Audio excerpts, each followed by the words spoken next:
എൻ്റെ പേര് സുഭാഷ്. വീട്ടിൽ വിളിക്കുന്നത് മണിക്കുട്ടൻ. സുഭാഷ് മണിക്കുട്ടൻ. എൻ്റെ അച്ഛൻ ഒരു റിട്ടയർഡ് അധ്യാപകൻ, അനുജനും അധ്യാപകനാണ്. എനിക്ക് ഒരു ജോലി ഉണ്ടായിരുന്നു, സർക്കാർ ജോലിയായിരുന്നു. ഇതൊക്കെ കളഞ്ഞത് ശ്രീ പത്മനാഭസ്വാമി ക്ഷേത്ര നിശ്ചയകരം കാണിച്ചു കൊടുത്തതിന് ശേഷമാണ് എനിക്കെതിരെ കേസ് കൊടുത്തത്. എൻ്റെ നിരവധി പാട്ടുകൾ ഞാൻ വാഗോണ്ട് പാടി വെറുതെ ചില സ്ഥലത്ത് വെച്ച് പാടി ഉണ്ടാക്കും. എഴുതാറില്ലായിരുന്നു, എവിഡൻസ് ഇല്ലായിരുന്നു. എന്നാൽ ഇതിന് എവിഡൻസ് ഉണ്ടാക്കുന്ന രീതിയിൽ ഞാൻ ചില പാട്ടുകൾ ഉണ്ടാക്കിയായിരുന്നു. കുന്നത്തെ കൊന്നയ്ക്കും പൊന്മോതിരം, കൊന്നയ്ക്കാരും മോതിരം ഇടാറില്ല. അങ്ങനെ ചില കാര്യങ്ങൾ, ചില പാട്ടുകൾ ഉണ്ടാക്കിയിട്ടുണ്ട്. ഇവരിത് അപകരിച്ചെടുത്ത് യൂസഫ് അലി കച്ചേരി, കൈതപ്രം, വയലാർ ശരചന്ദ്രൻ, ONV തുടങ്ങിയ പ്രമുഖ എഴുത്തുകാർക്ക് വിതരണം ചെയ്തു കവറ പേരിലാക്കി അയച്ചിട്ടുണ്ട്. മണിച്ചിത്രത്താഴ്, അയാൾ കഥ എഴുതിയാണ്, അമരം, 50-ൽ പരം പാട്ടുകളും 50-ൽ പരം ട്യൂണുകളുമാണ് ഇവർ അപകരിച്ചെടുത്തത്. എന്നിട്ട് എന്നെ ക്രിമിനൽ കേസിൽ പ്രതിയാക്കുമായിരുന്നു. അപ്പോൾ ഇത് പുറത്തു വിടേണ്ട ആവശ്യം വന്നതുകൊണ്ടാണ്, അല്ലെങ്കിൽ ഞാൻ മിണ്ടത്തില്ലായിരുന്നു.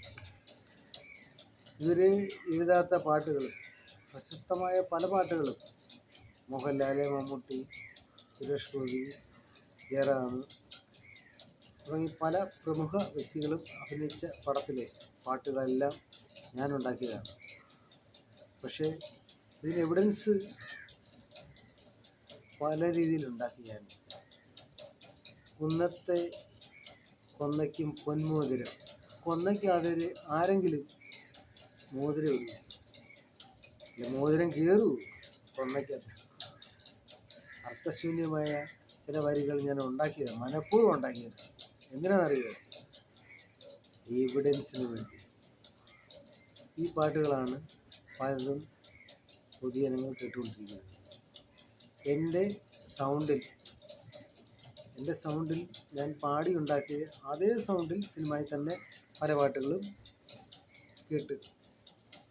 പേര് യേശുദാസ് എന്നാണ് ചേർത്തിരിക്കുന്നത്.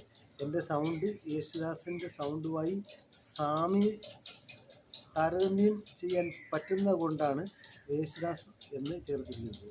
സൗണ്ട് എഞ്ചിനീയർമാരെ കൊണ്ട് പരിശോധിച്ചാൽ വ്യക്തമാകുന്നത് എൻ്റെ പാട്ടാണോ അതോ യേശുദാസിൻ്റെ പാട്ടാണോ എന്ന് മനസ്സിലാക്കും. പ്രത്യേക വലിയ ഉപകരണം വെച്ചാണ് ഇവർ റെക്കോർഡ് ചെയ്തിരിക്കുന്നത്. പുറത്തു വിടാൻ സാഹചര്യം എന്ന് പറഞ്ഞാൽ എന്നെ ക്രിമിനൽ കേസിൽ പ്രതിയാക്കി. ഞാനൊരു കോഴിയെപ്പോലും കൊല്ലാൻ മടിക്കുന്ന ഒരാളിനെ കൊലക്കേസിൽ വരെ പ്രതിയാക്കി. പിന്നെ എൻ്റെ ബുദ്ധിക്ക് ഞാൻ അപ്പീൽ പോയിട്ട് പുറത്തിറങ്ങിയതാണ്. ഇവർ ഇങ്ങനെ ദ്രോഹം ചെയ്യുന്ന നടപടികളാണ് ചെയ്തുകൊണ്ടിരിക്കുന്നത്. അത് സമൂഹ മാധ്യമങ്ങളിൽ